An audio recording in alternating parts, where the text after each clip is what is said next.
नमस्कार, आप देख रहे हैं न्यूज 18। मैं हूं आपके साथ मेनका चौधरी और चलिए विस्तार के साथ सभी खबरों पर डालते हैं नजर। देश में बढ़ते कोरोना के मामलों के मद्देनजर प्रधानमंत्री नरेंद्र मोदी आज राज्य के मुख्यमंत्रियों के साथ शाम 4:30 बजे एक बैठक करेंगे और इस बैठक में कई अहम मुद्दों पर चर्चा होने की संभावना है। आपको बता दें, तेजी से फैल रहा है कोरोना संक्रमण और इसे रोकने के लिए देश के कई हिस्सों में नए सिरे से प्रतिबंध लगाए गए हैं। बीते रविवार को एक उच्च स्तरीय बैठक हुई थी। कोविड स्थिति की समीक्षा करते हुए पीएम मोदी ने जिला स्तर पर पर्याप्त स्वास्थ्य बुनियादी ढांचे को सुनिश्चित करने और मिशन मोड पर किशोरों के लिए टीकाकरण अभियान को तेज करने का आह्वान किया था।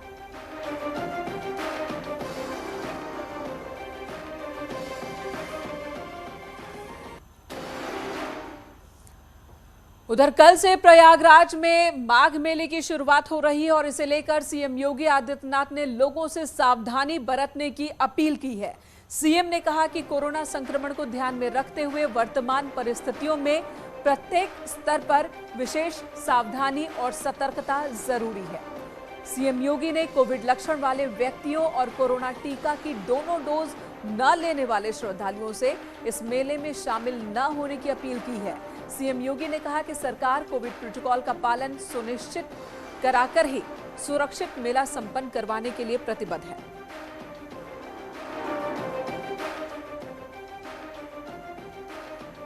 अट्ठाईस पुलिसकर्मी इसी बीच कोरोना संक्रमित पाए गए हैं। तो माघ मेले की शुरुआत हो रही है कल से, लेकिन उससे पहले ही कोरोना का गहरा साया माघ मेले पर भी नजर आ रहा है। हालांकि उत्तर प्रदेश सरकार की तरफ से कहा गया है कि मेले का आयोजन हो रहा है, लेकिन तमाम एहतियात बरतने जरूरी है। खासकर दोनों डोज ले चुके श्रद्धालुओं को ही यहां आने की इजाजत है। जिन्होंने वैक्सीनेशन की दोनों डोज नहीं ली है, उन्हें यहां आने की इजाजत नहीं है। सीएम ने भी अपील की है ऐसे लोगों से कि जिन्हें थोड़ा भी लक्षण हो या फिर कोरोना की दोनों डोज उन्होंने वैक्सीन की नहीं ली है तो वो मेले में न आए। देश में 24 घंटे में कोरोना के 2,47,417 नए केस आए हैं। कल के मुकाबले फिर बढ़े हैं केस। देश में पॉजिटिविटी रेट 13% से ज्यादा है और इस वक्त 24 घंटे में 84,825 मरीज ठीक हुए हैं। 11.17 लाख एक्टिव केस मौजूद हैं। ओमिक्रॉन के अब तक 8,488 केस दर्ज किए गए। वैक्सीन की बात की जाए तो 154.60 करोड़ डोज अब तक लगाई जा चुकी है।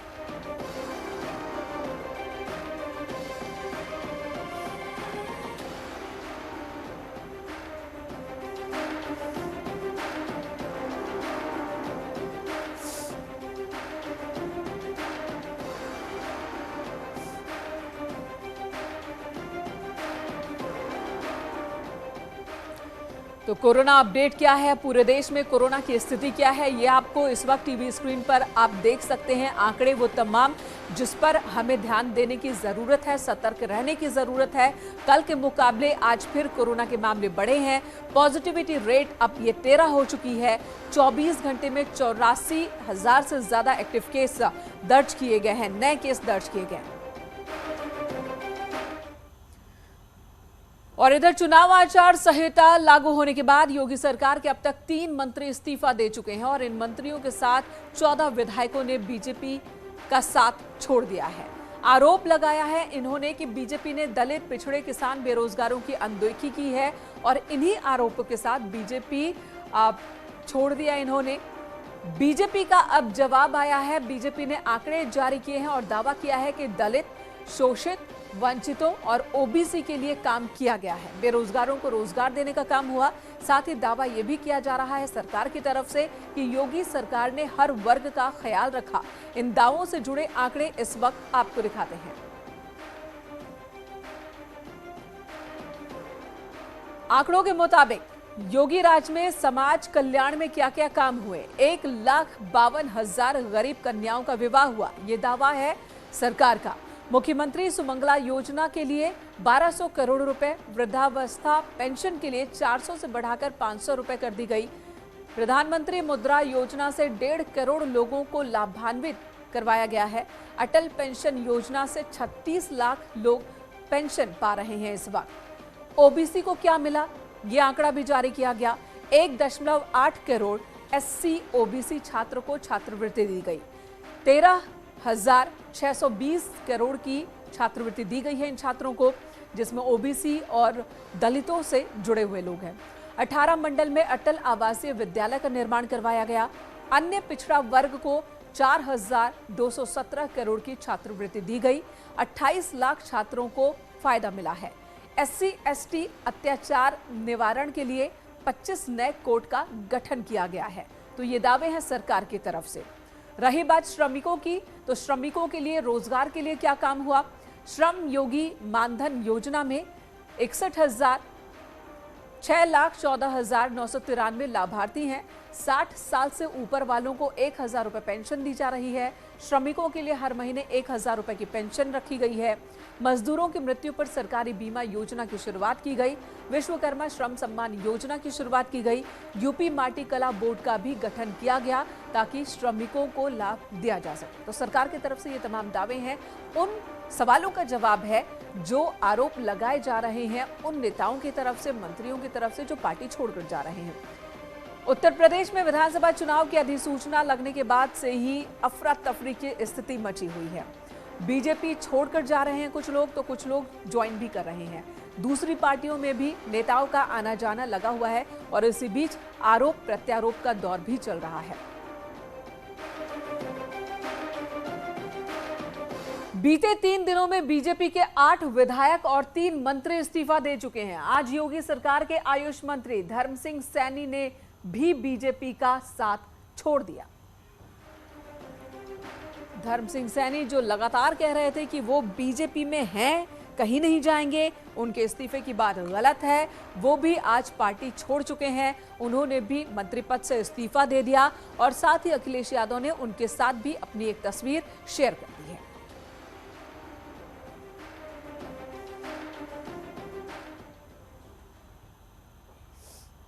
और भारतीय जनता पार्टी को पूरे तरीके से आज बैकफुट पे है, मनाने पर लगी हुई है, विधायकों को मनाने पर लगी हुई है। जिन विधायकों के टिकट कट रहे थे उन्हें वापस करने पर लगी हुई है और वो दूसरे दलों को जो डूबता हुआ जहाज बता रहे थे, आज भारतीय जनता पार्टी स्वयं डूबता हुआ जहाज। आपसे क्या आलाकमान की, बीजेपी आलाकमान की कोई बातचीत हुई? क्या कोई आश्वासन दिया गया था रोकने के लिए? मुझे आश्वासन दिया गया था कि आपको सम्मान मिलेगा। अब आश्वासन तो आश्वासन है। 15 लाख का भी आश्वासन था जनता को और हम लोगों को भी आश्वासन दिया जा सकता था, लेकिन हमने 5 वर्ष में कई बार कहने के बाद हमें आश्वासन मिलने के बाद वो सम्मान नहीं मिला। माना यह जाता है कि जो लोग छोड़ के जाते हैं वो लोग पार्टी में ऑलरेडी कमजोर होते हैं और उसकी वजह से छोड़ के कहीं और रास्ता देखते हैं। क्या आपको लगता है कि आपके जाने से वाकई समाजवादी पार्टी को कुछ फायदा होगा? 10 मार्च को रिजल्ट बताएगा हमारे से हम लोग कमजोर हैं या हम ताकतवर हैं। हम पिछड़ों की, दलितों की राजनीति करते हैं और उनके हर सुख दुख में सम्मिलित है। हमारे नेता आदरणीय स्वयं प्रसाद मौर्य जी, भाई दारा सिंह चौहान जी, हम लोग सब पिछड़ों की वकालत करते हैं, पिछड़ों पर ही राजनीति करते हैं। इसलिए मैं केवल यही कहना चाहूँगा कि अब बिल्कुल पूरे तरीके से परिवर्तन हो चुका है। तो ये धर्म सिंह सैनी जी जो बता रहे हैं कि 10 मार्च को नतीजे बताएंगे, अब नतीजा क्या होगा ये तो वक्त बताएगा, लेकिन फिलहाल जो बीजेपी में टूट है वो जारी है और दावा ये किया जा रहा है कि हर रोज एक मंत्री इस्तीफा देगा। शिवेंद्र श्रीवास्तव, न्यूज़ 18, लखनऊ। और उधर अखिलेश यादव ने अपने उम्मीदवारों की लिस्ट जारी करने से पहले यूपी सरकार में मंत्री रहे धर्म सिंह सैनी के साथ अपनी एक तस्वीर जारी की है। बताया जा रहा है कि आज ही ये मुलाकात हुई थी और उसी की ये तस्वीर है। अखिलेश यादव ने ट्वीट में लिखा है कि सामाजिक न्याय के एक और योद्धा डॉक्टर धर्म सिंह सैनी जी के आने से सबका मेल मिलाप मिलन करवाने वाली हमारी सकारात्मक और प्रगतिशील राजनीति को और भी उत्साह और बल मिला है। सपा में उनका ससम्मान हार्दिक स्वागत है, अभिनंदन है। 22 में समावेशी सौहार्द की जीत निश्चित है, ये दावा भी अखिलेश यादव की तरफ से किया गया।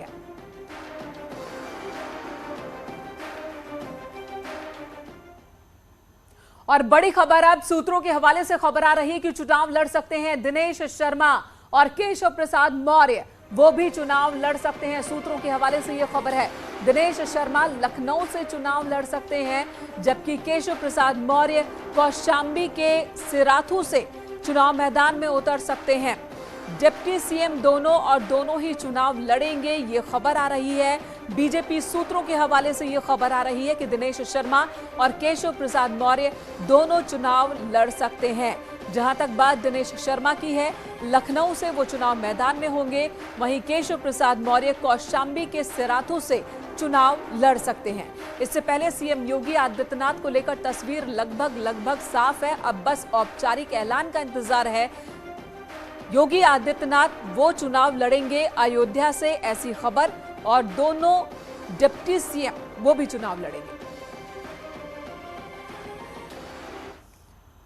और प्रियंका गांधी ने कांग्रेस की पहली सूची जारी कर दी है। यूपी में उम्मीदवारों की पहली सूची जारी की। पहली लिस्ट में उन्नाव रेप पीड़िता की मां को टिकट दिया गया। लिस्ट के ऐलान के बाद राहुल गांधी ने बीजेपी को घेरा।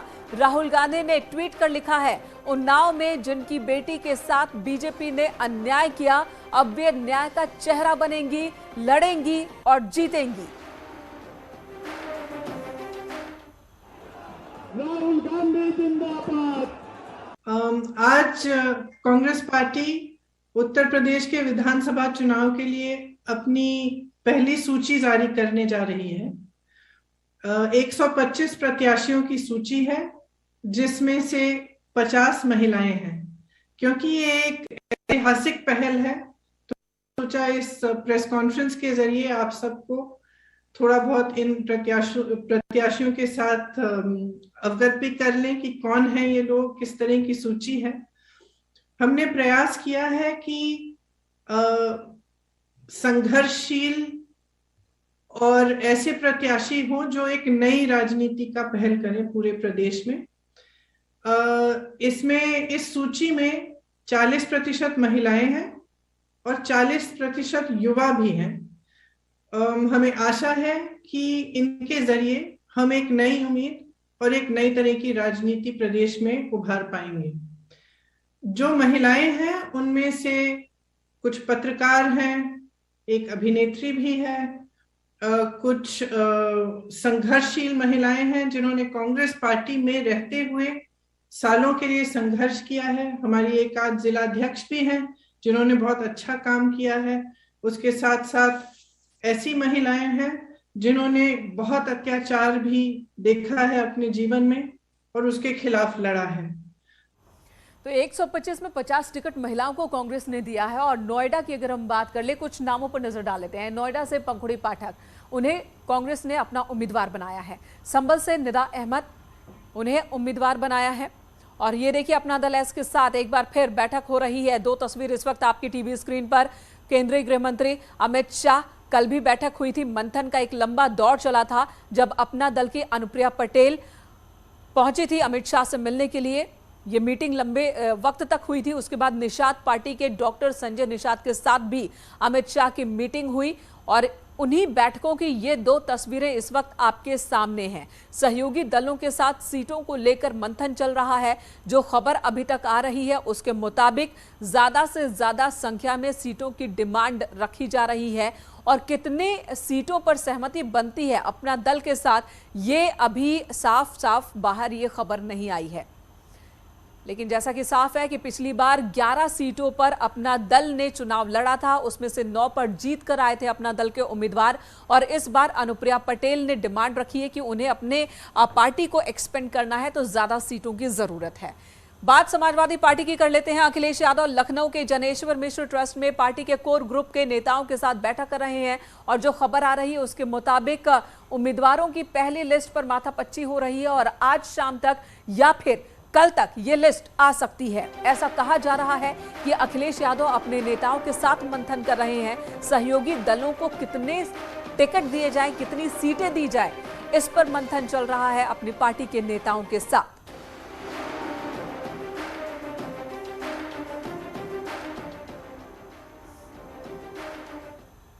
और यूपी चुनाव से जुड़ी ही एक और बड़ी खबर है। रीता बहुगुणा जोशी वो दिल्ली जा रही हैं। दिल्ली में बीजेपी के बड़े नेताओं के साथ मुलाकात करेंगी और वहां पर अपनी मांग रखेंगी। उनकी मांग है उनके बेटे के लिए टिकट। लखनऊ कैंट से वो अपने बेटे के लिए टिकट की चाहत रखती हैं और यही डिमांड वो बीजेपी के सीनियर लीडर्स के सामने रखेंगी। मैम, आज आप दिल्ली जा रही हैं, वहाँ पर चुनाव समिति की बैठक भी है, नेताओं से वहाँ मुलाकात भी होगी, आलाकमान से मुलाकात होगी? नहीं, मैं जा रही हूँ, मेरी राजभाषा समिति की आज बैठक है और हम द्वितीय समिति की मैं संयोजिका हूँ, तो आज उसकी बैठक है। लेकिन जब जाऊँगी तो नेताओं से मिलूँगी। मेरा वैसे ये जो टिकट वितरण में मेरी कोई भूमिका नहीं है, परंतु मैं अपने सुझाव तो अवश्य दे चुकी हूँ पार्टी को और मुझे आशा है कि सभी के सुझावों पे जो अच्छे उम्मीदवार होंगे उनका चयन होगा। ये काम तो पार्लियामेंट्री बोर्ड का है। मैम, पहले स्वामी प्रसाद मौर्य, फिर कल दारा सिंह चौहान, दो बड़े मंत्री जो हैं, बड़े चेहरे उत्तर प्रदेश सरकार के योगी मंत्रिमंडल से इस्तीफा दे चुके हैं। 3 विधायकों ने अभी तक इस्तीफा दे दिया है।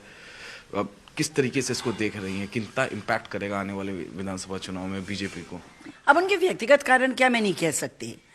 वैसे तो दोनों को ही पार्टी में सम्मान था, मंत्री थे। अब उनकी क्या नाराजगी है तो ये तो हमारे बड़े नेता उनसे बात कर रहे हैं, पर मुझे लगता है कि चुनाव के समय जब कोई जाता है तो जनता में उसका बहुत अच्छा इम्पैक्ट नहीं पड़ता है। मैम, मेरा आखिरी सवाल, कहाँ से चुनाव लड़ेंगी? नहीं, मुझे नहीं लड़ना चुनाव में, तो पार्लियामेंट की मेंबर हूँ और मेरे बेटा 2009 से लगातार वहाँ पर ज़मीन पे काम कर रहे हैं, तो उन्होंने ज़रूर टिकट की दावेदारी की है। अभी पार्टी को निर्णय लेना है कि उनको लड़ाएंगे कि नहीं लड़ाएंगे। इधर बीएसपी सांसद अतुल राय को लेकर बड़ी खबर आई है, उन्हें बड़ा झटका लगा। छात्रा से रेप और धोखाधड़ी मामले में झटका लगा है। हाई कोर्ट ने अतुल राय की याचिका खारिज की। गैंगस्टर एक्ट के तहत याचिका, उस एक्ट के खिलाफ थी ये याचिका। गैंगस्टर एक्ट के तहत आरोपों को गंभीर माना है अदालत ने। गैंगस्टर एक्ट की धाराओं को सही माना है कोर्ट ने। जस्टिस सुनीता अग्रवाल और जस्टिस सुधा रानी ठाकुर की खंडपीठ ने याचिका खारिज कर दी है।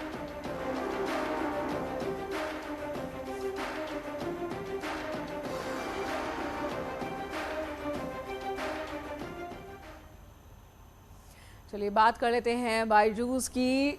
सीजन 1 की सफलता के बाद पहले से ज्यादा रोमांचित और दिलचस्प बायजूस यंग जीनियस सीजन 2 का आगाज हो चुका है। बच्चों की ऐसी प्रतिभा और उपलब्धियां जो आपको आश्चर्यचकित कर देंगी। एक ऐसा शो जहां आप देखेंगे कि जुनून आपको कहां तक पहुंचा सकता है। 15 जनवरी से शुरू हो रहा है बायजूस यंग जीनियस सीजन 2।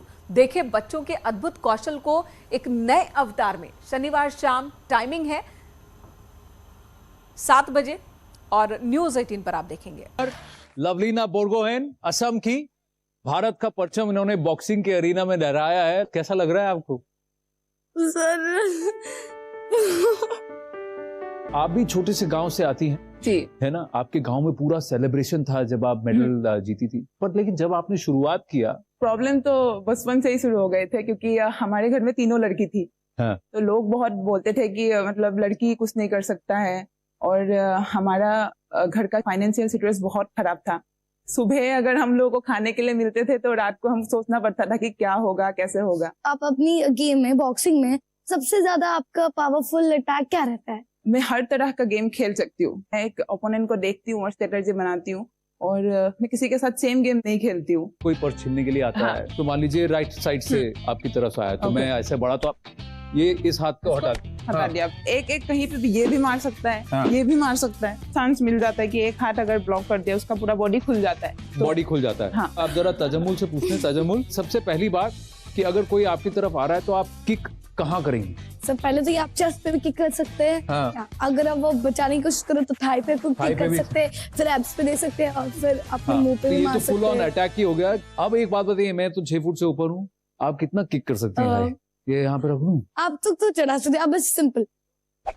अरे बाप रे, तो सीधा यहाँ कान पे। या तो आप दिखा के ये चढ़ा सकते हैं। अरे बाप रे, फेस के ऊपर से तो इतना हाई आप किक कर सकती हैं? हाँ, तो ये यहाँ तक तो आराम से टच हो जाता होगा। हाइट से ऊपर।